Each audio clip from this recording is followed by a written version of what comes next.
Dans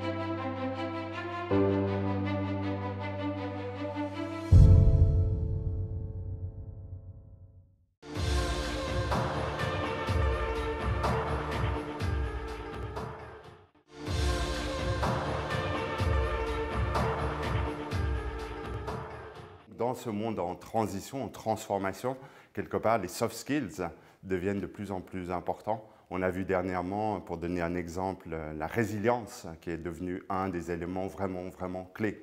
Donc ce qu'on se demande, mais quels vont être les impacts sur le recrutement, comment aller identifier, comment aller chercher ces soft skills dont les entreprises ont besoin.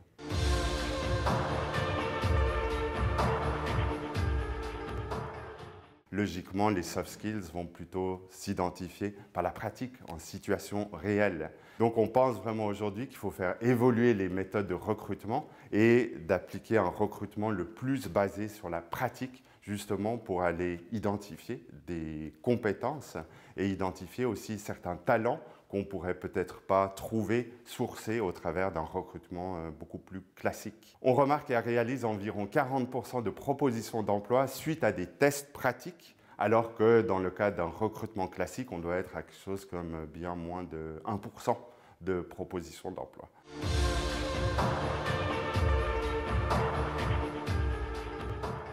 En fait, on voit qu'il existe un certain nombre de pistes qui sont relativement simples.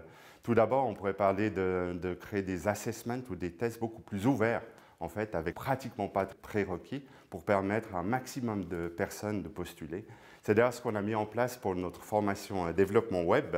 Donc voilà une des possibilités. Une autre possibilité, en s'inspirant de ce qui se fait à l'étranger, il y a une méthode qui s'appelle la méthode de recrutement par simulation, qui est assez innovante et qui met en place des recrutements uniquement basés sur la pratique, sans CV du tout, et on va juste aller chercher, identifier des personnes qui ont vraiment un potentiel, et ça en situation réelle. On peut donc se dire que changer les méthodes de recrutement ou les ouvrir peuvent avoir vraiment des effets positifs, tant sur le dynamisme économique, mais aussi sur l'emploi.